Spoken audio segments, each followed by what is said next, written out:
¿Qué seguimiento se le está dando desde el Ejecutivo al caso B410, que según la SAT es el caso de defraudación tributaria más grande de la historia del país hasta el momento? Hoy, conversación directa con Julio Flores, comisionado nacional anticorrupción. Comenzamos.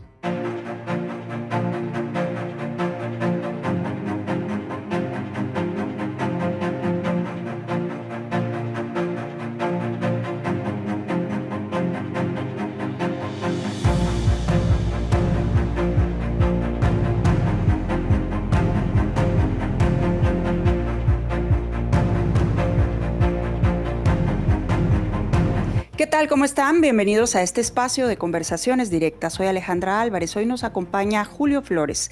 Él es el director ejecutivo de la Comisión Nacional contra la Corrupción. Comisionado, ¿cómo está? Bienvenido a este espacio.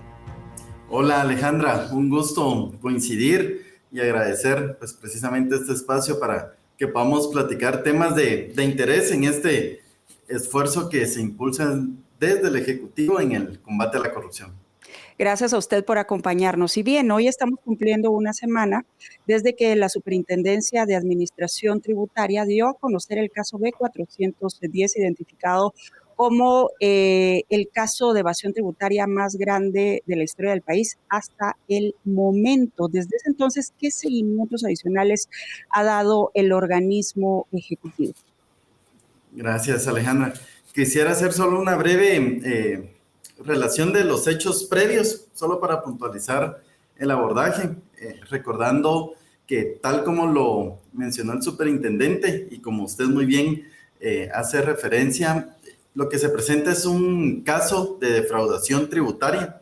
Hasta el momento en que el superintendente hace esta presentación, pues él también lo explica en algunos espacios, no son denuncias por corrupción. Sin embargo, son temas pues ya conocidos, pero solo puntualizando, era una estructura de 340 sociedades contribuyentes que comparten varias características, notarios, representantes, también contadores, pero que además de todo esto también tienen la característica, en primer lugar, que pues, son subdeclarantes, que hacen compraventas entre sí, pero de todo este panorama hay un aspecto que constituye un indicio fuerte respecto a probables actos de corrupción y que consiste en que estas sociedades no denotan en su estructura capacidad para generar bienes y servicios. No tienen pues empleados, no tienen maquinaria, no tienen insumos, cuentas por cobrar, cuentas por pagar. Derivado de eso, como un primer gran antecedente, también se añade al caso de que esas empresas que no tienen la capacidad para generar bienes y servicios, efectivamente habían contratado con el Estado. Y es ahí donde se genera esta perspectiva de análisis desde el ente de la lucha contra la corrupción. Porque en términos concretos surge la duda de cómo estas empresas que no tenían la capacidad de generar bienes le estaban vendiendo al Estado. A partir de ese... ¿sí, Alejandra? Continúe. Gracias. A partir de ese gran antecedente, efectivamente, pues el Ejecutivo empieza acciones que las hemos dividido en tres grandes partes que conforman este abordaje integral. Hay un tema que es urgente, que es la detección y denuncia. Podemos platicar de la metodología, pero también hay aspectos de fondo, aspectos de prevención respecto a este fenómeno que sucedió. Es parte de la instrucción que recibe el señor presidente, analizar tanto las condiciones normativas como institucionales para crear mecanismos y barreras para que estos casos de corrupción no sucedan de nuevo. Y luego también, pues todo esto es un llamado para entender que la corrupción realmente se ha vuelto compleja, dinámica y requiere también un abordaje estructural en donde también estamos promoviendo diversas iniciativas, pero para contestar puntualmente su pregunta, desde el Ejecutivo ya hemos iniciado acciones desde la detección, desde la prevención y también desde cambios estructurales que resultan ahora, además de prioritarios, urgentes, ¿verdad? Comisionado, ustedes han hablado, tanto el presidente de la República en su conferencia de prensa como usted en diferentes declaraciones han mencionado que hay indicios contundentes de corrupción en este caso. ¿Cuáles son esos? Claro, regreso al tema central, que es una empresa que no puede generar bienes y servicios, fue contratada por el Estado. A partir de ahí surgen cuestionamientos importantes. Si esta empresa no puede generar bienes y servicios, ¿realmente le entregó al Estado esos bienes y servicios por los cuales se pagó? ¿Esos bienes y servicios los prestó las empresas o lo tercerizaron? ¿Estos bienes y servicios cumplieron con la cantidad, con la calidad, con la forma en los cuales debían de presentarse? ¿Hubo fraccionamiento? ¿Hubo sobrevaloraciones? Son una serie de cuestionamientos que pues han motivado ya el inicio en la revisión de los procesos de contratación a lo interno, porque parte de esa duda fundamental que le planteaba, ¿verdad? Es decir, por el momento solamente está en preguntas, pero ustedes han encontrado hechos concretos en las diferentes entidades en donde hubo contratos con estas empresas, o cuánto tiempo en todo caso puede tomar ese proceso. Sí, aprovecho para comentarle lo que en estos días, desde la detección, pues hemos avanzado.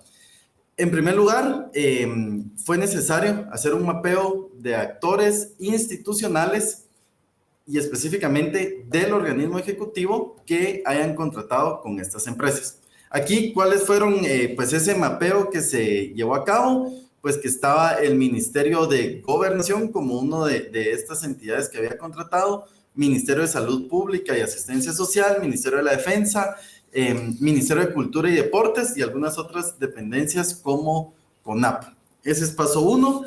Paso dos, ya hay un acercamiento de la comisión hacia los órganos de control interno, normalmente son auditorías internas y unidades de probidad dentro del Ejecutivo, que es una instancia que precisamente a partir de la instauración de la Comisión Nacional y la promoción del Código de Ética se generan. Entonces, a través de esas dos unidades es que la comisión ha iniciado a establecer esas relaciones interinstitucionales para fortalecer los procedimientos de detección.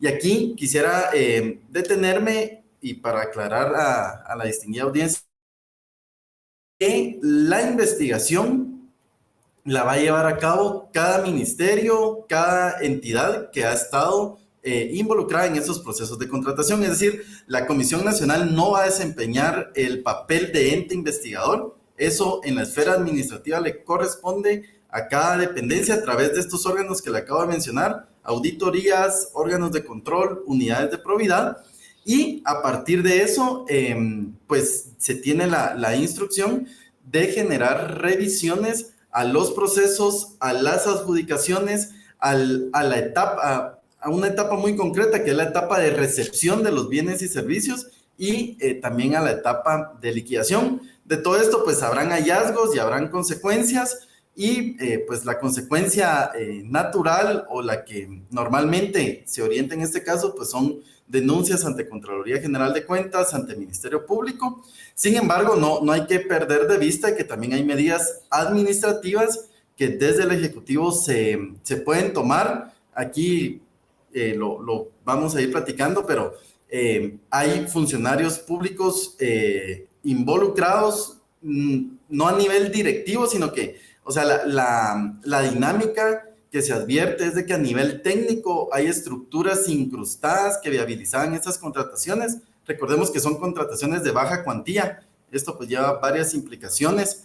Entonces también está la vertiente de evidenciar si hay funcionarios públicos involucrados, habrán destituciones, habrán traslados y definitivamente pues también en el ámbito administrativo la inhabilitación para que estos proveedores pues ya no puedan prestar bienes y servicios al Estado. Entonces ese es como el marco general de esa primera línea de acción de detección y denuncia, y en estos primeros días pues ya hemos avanzado en cuanto a la determinación de actores, en cuanto al establecimiento de líneas de actuación, y a partir de ahora lo que corresponde es de que a través de cada órgano de control interno se empiece con esa revisión, que de hecho en algunas entidades ya inició, para detectar irregularidades. Entendiendo que la Comisión Anticorrupción da acompañamiento a las diferentes entidades del Ejecutivo para la serie de denuncias y procesos que tienen que llevarse a cabo, retomo una de las preguntas que le hice hace algunos minutos, y es cuánto tiempo puede llevar este proceso de evaluación para determinar si hubo actos de corrupción de acuerdo a los indicios que ustedes apuntan.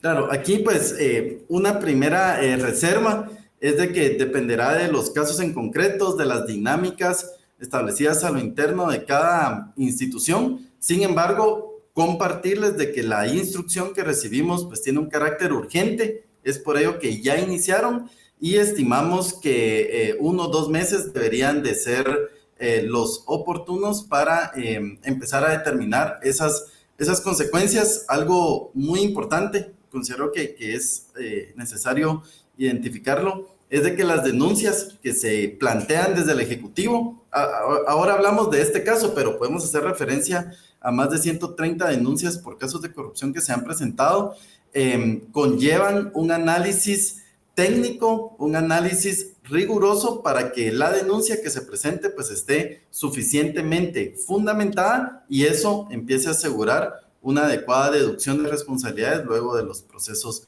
correspondientes. El plazo que le menciono pues es referencial. Nuevamente dependerá de los procesos internos. En algunos casos definitivamente podrá ser menor el plazo y algo muy importante que el señor presidente anunciaba de todo eso, como comisión tenemos la obligación de estar presentando informes de manera periódica, que será el mecanismo en el cual pues iremos informando en aquellos casos en que obtengamos información previa también, ¿verdad?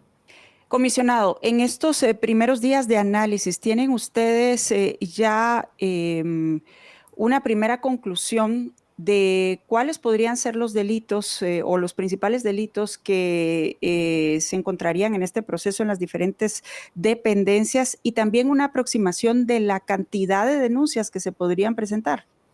Ya, en ese punto considero que los procesos de investigación interno pues deben de madurar más, deben de desarrollarse para luego ya precisar los tipos penales.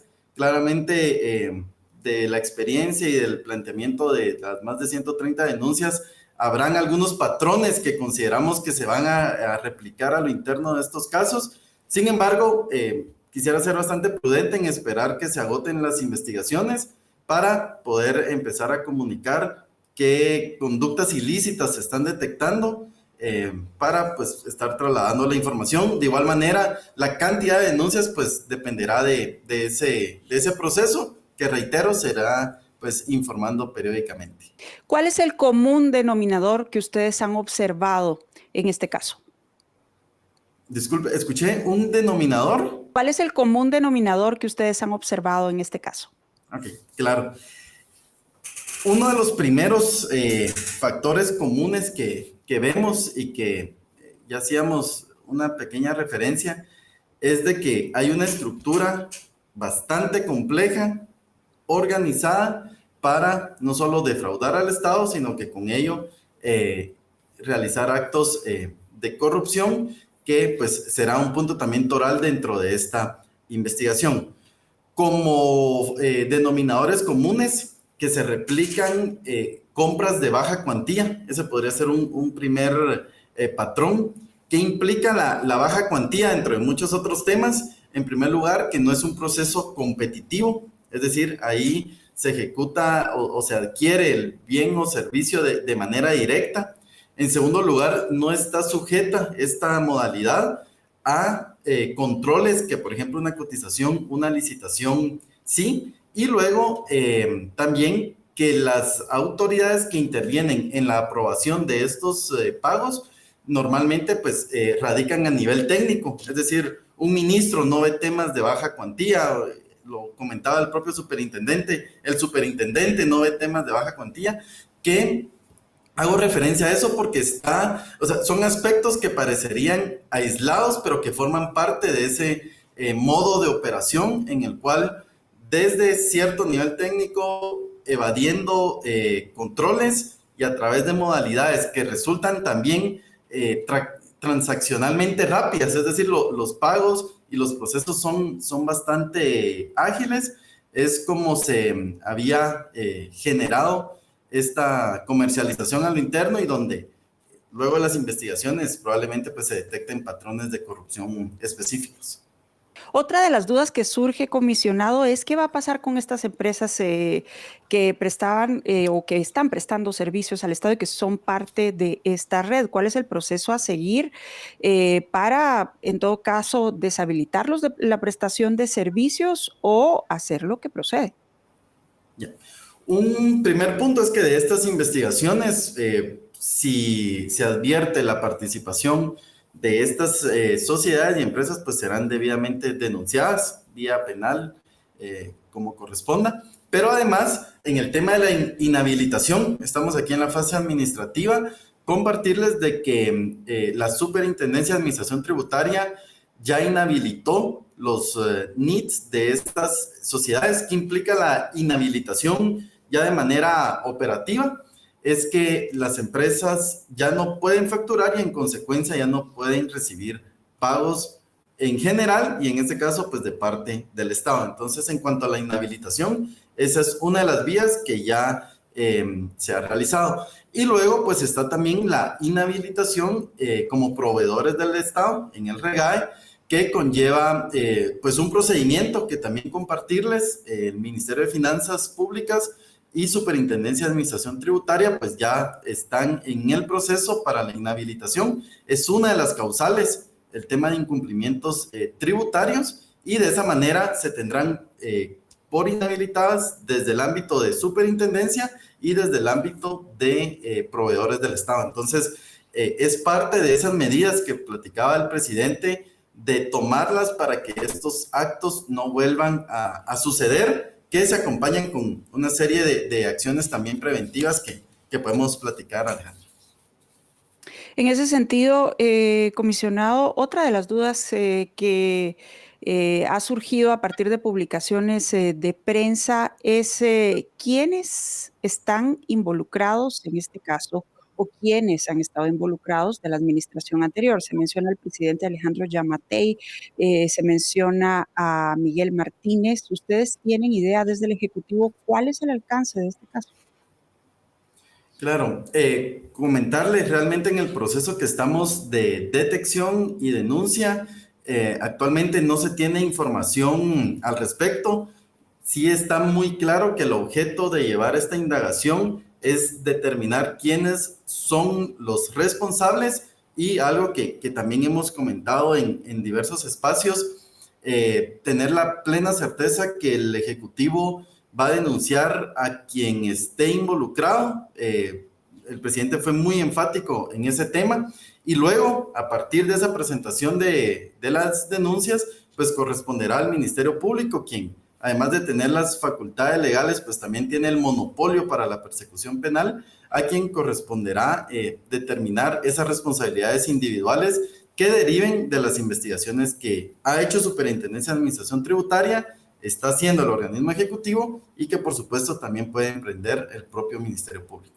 Comisionado, cuando usted fue presentado en el cargo, se dio a conocer que tiene 10 años de experiencia en la administración pública. Usted ya nos compartía que inició en el Tribunal Supremo Electoral y posteriormente en el Ejecutivo, precisamente en la Comisión Anticorrupción. ¿Cómo fue trabajar en un ambiente que a todas luces al día de hoy es recordado como opaco y cómo de alguna manera contrarrestar los efectos que se registró en la administración anterior en el trabajo que está realizando actualmente? Gracias, Alejandra. Me sirve mucho la pregunta para poder compartir que efectivamente yo ingreso en la administración anterior, ingreso en un departamento, el Departamento de Análisis Legal, luego en una dirección de rendición de cuentas. Posteriormente, asumo ya en la actual administración la subdirección ejecutiva y finalmente se me confía la dirección ejecutiva. Y en ese proceso que yo le comento que es parte de una carrera dentro del combate a la corrupción, que he desarrollado, además de temas de transparencia también desde el Tribunal Supremo Electoral, le puedo ser yo muy claro de que para que estos esfuerzos anticorrupción tengan éxito es necesaria la total voluntad política de las autoridades y en el actual gobierno, y creo que se está evidenciando en cada perspectiva, desde la prevención como el combate. El presidente Arévalo tiene la total disposición manifestada en decisiones firmes, en decisiones pues muy claras en el combate a la corrupción, y pues esta experiencia me permite advertirle, Alejandra, que actualmente estamos en el desarrollo de un esfuerzo que con el apoyo y la voluntad política del presidente Arévalo nos está llevando a determinar las bases. Y aquí quisiera empezarle a platicar respecto a esos cambios estructurales para generar un sistema nacional anticorrupción. Realmente las propias convenciones internacionales establecen que estos esfuerzos de lucha contra la corrupción deben ser especializados, deben de ser institucionales. Si usted me pregunta, una comisión nacional de carácter temporal precisamente tiene ese carácter porque debería desaparecer ante el desarrollo de una institucionalidad especializada dentro de un propio sistema nacional anticorrupción, ¿verdad? Entonces, para comentarle y puntualizarle la respuesta, pues dentro de esas grandes lecciones aprendidas que he adquirido desde el ingreso al esfuerzo anticorrupción que se promueve desde el Ejecutivo, le puedo puntualizar de que ese apoyo político, ese acompañamiento a las instituciones del Ejecutivo, pues resulta fundamental para obtener resultados tangibles en la lucha contra la corrupción. Cuando usted dice eso y pone énfasis en el apoyo, ¿es porque antes no se tenía en la administración anterior?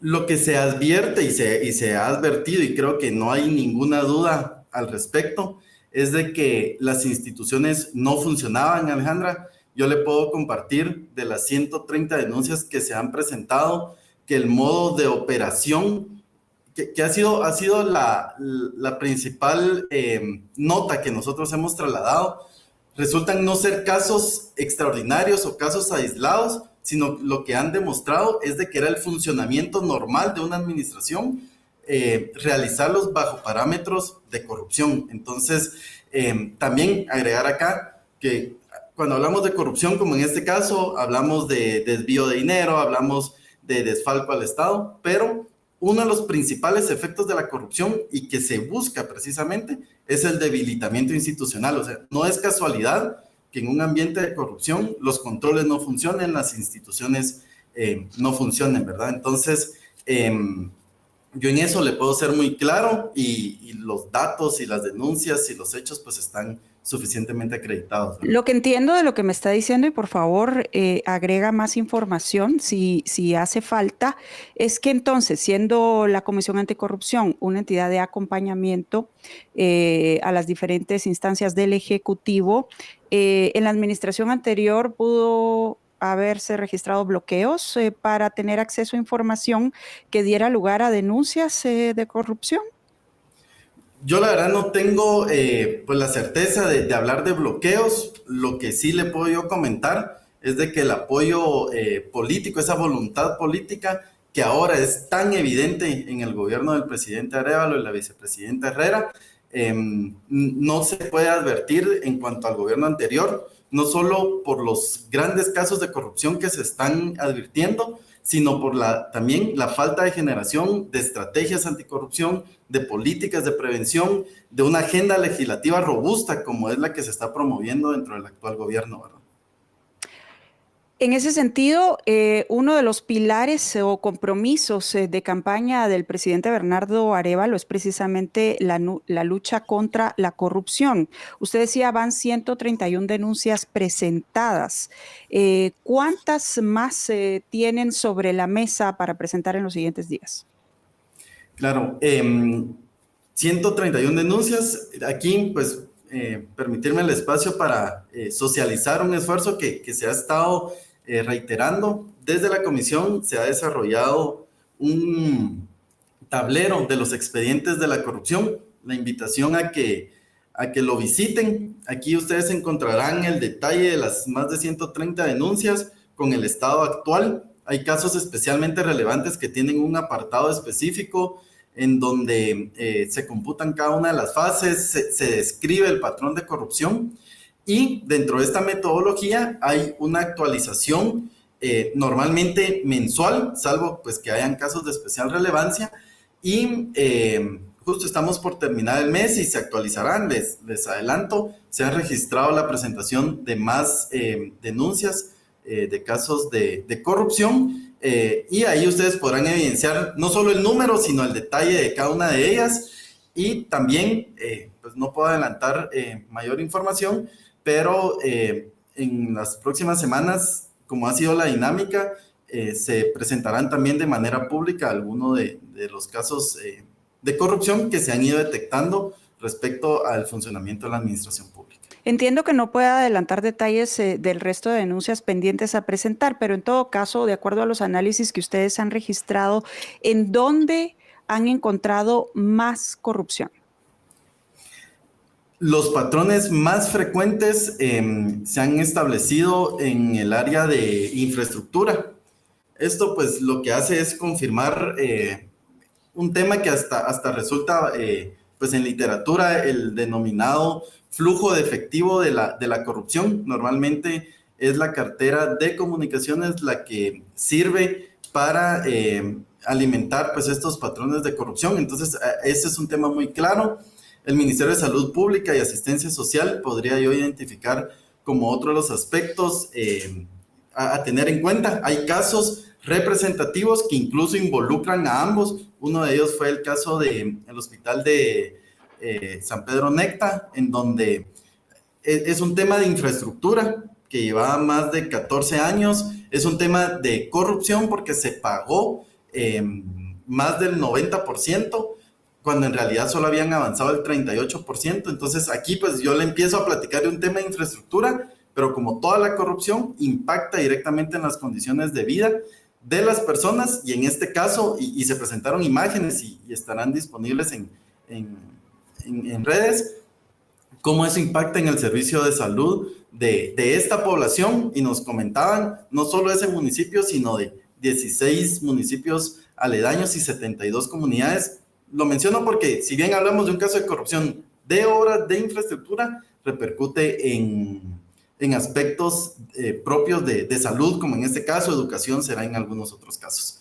Y también ha sido reportado con frecuencia temas de los beneficiarios de diversos programas del Estado que funcionaban pues con una finalidad, en algunos casos, clientelar. En el caso B410, ¿cree que se registrarán o se repetirán estos patrones? Es decir, que el tema de infraestructura es donde encontrarán más indicios de corrupción. Según la exposición que hacía el superintendente, y no lo voy a repetir, pero hay tres grandes segmentos. Hay proveedores que contratan directamente con el Estado, hay otros que contratan con estructuras, con parte de esta estructura, y un tercer escenario, que es al que me quiero hacer referencia, indicaba que precisamente habían constructoras del Estado que a la vez contrataban pues algunos insumos, bienes, maquinarias, con parte de la estructura B410. Esa es la información que se tiene, de donde nos permite advertir que probablemente, muy probablemente, el sector infraestructura estará involucrado. Y para posicionar un tema, Alejandra, que está pues vinculado con todo esto, las investigaciones se realizarán, se agotarán, a través de funciones ya que corresponden al Ministerio Público se determinarán responsabilidades, pero es importante este caso para hablar del tema de beneficiarios finales. Ese es un tema que ya estaba en agenda de la Comisión Nacional, ya estaba en agenda del señor presidente, pero como comentaba al inicio de la entrevista, ya era un tema prioritario, pero ahora se vuelve urgente. Y consiste en que al final este caso nos sirve para ejemplificar de que la corrupción ahora tiene un desarrollo tan técnico que vemos cómo se suceden empresas, cómo se suceden sociedades, hay socios en el extranjero, hay entidades ubicadas fuera del territorio nacional, en donde a través de esta compleja estructura jurídica resulta demasiado complejo establecer quiénes al final están contratando con el Estado. Y comentarles que tanto a nivel de reglamentos como a nivel de una iniciativa de ley que se ha elaborado por diversas instituciones, más de 10, 11 entidades, estamos próximos a presentar esta normativa ante el Congreso de la República y, como le menciono, también un esfuerzo a nivel de reglamentos sobre beneficiarios finales. Hay una política ampliamente conocida que es conoce a tu cliente. Las empresas la aplican, quieren saber con quién están contratando y resulta ser que el Estado de Guatemala no la aplica. Además de ser una clara deficiencia, también somos de los muy pocos estados que a nivel regional no tienen una ley de beneficiarios finales y reitero, este caso nos permite evidenciar la importancia de promover el tema, la importancia de tener el acompañamiento en la discusión, porque al final debe de haber un marco jurídico en donde el Estado y los ciudadanos sepan al final quién está recibiendo el dinero público, el dinero que, como comentaba el superintendente, deriva de los impuestos que pagan. Entonces, creo que es total derecho y necesario todavía, aún más, saber qué persona natural al final se beneficia de los contratos públicos. Y en ese sentido, para llevarlo a la acción, más allá de posicionar el tema y hacer conciencia del mismo, ¿qué acciones van a tomar? Claro, actualmente la iniciativa de ley a la cual hago referencia ya está consensuada a nivel técnico. Nos encontramos en la fase de recabar dictámenes y estimamos que el siguiente mes o en octubre se tendría ya para presentar ante Congreso de la República. Esto pues yo lo estoy resumiendo en minutos, pero también que sirva manera de reconocimiento de estas 10, 11 entidades que han estado trabajando durante varios meses para elaborar una propuesta técnica que cumpla con requisitos internacionales. Comentarle, fuimos objeto de revisiones de la OCDE, revisiones de entidades especializadas en lavado de dinero, que lo que reflejaron era que Guatemala era un país no conforme en materia de transparencia, en virtud que no se saben quiénes son los beneficiarios finales. De ahí que el trabajo de estas entidades pues ha sido fundamental y con total garantía le puedo hablar de esta acción concreta, que es tener un documento técnicamente fundamentado que se va a presentar próximamente. Tomando en cuenta esto último que usted está diciendo y ya para ir concluyendo esa deficiencia y por la cual van a presentar esta iniciativa de ley, ¿cree que en el caso B410 se va a lograr establecer quiénes fueron los beneficiarios finales? Claro, debería de ser de los esfuerzos que el Ministerio Público lleve a cabo. Recordemos el objeto del proceso penal, además de esclarecer los hechos, también tiene como uno de sus objetivos establecer las responsabilidades individuales. Y aquí lo que esperamos desde el Ejecutivo y como ciudadano es la determinación de responsabilidades en cuanto a funcionarios públicos, en cuanto a empresas y en cuanto a cualquier otro actor que, como el presidente lo mencionó, que estuviera involucrado, pues se va a hacer la denuncia correspondiente. Bien, pues comisionado, muchas gracias por habernos acompañado en este espacio. Muchísimas gracias, Alejandra, y espero que podamos seguir platicando. Estamos próximos a presentar una red de integridad, estamos próximos a presentar también una ley de protección de denunciantes y muchos otros proyectos de prevención que yo entiendo. Ahorita la atención radica en este caso, pero compartirles, tenemos estos proyectos que son significativos para desarrollar un sistema nacional anticorrupción y enfocados desde la perspectiva de prevención, y con mucho gusto pues volveremos a coincidir para platicar sobre ello. Claro que sí, la invitación queda abierta, comisionado, para seguir conversando de este y otros casos. A la audiencia, muchas gracias por su sintonía. Soy Alejandra Álvarez. Hasta la próxima.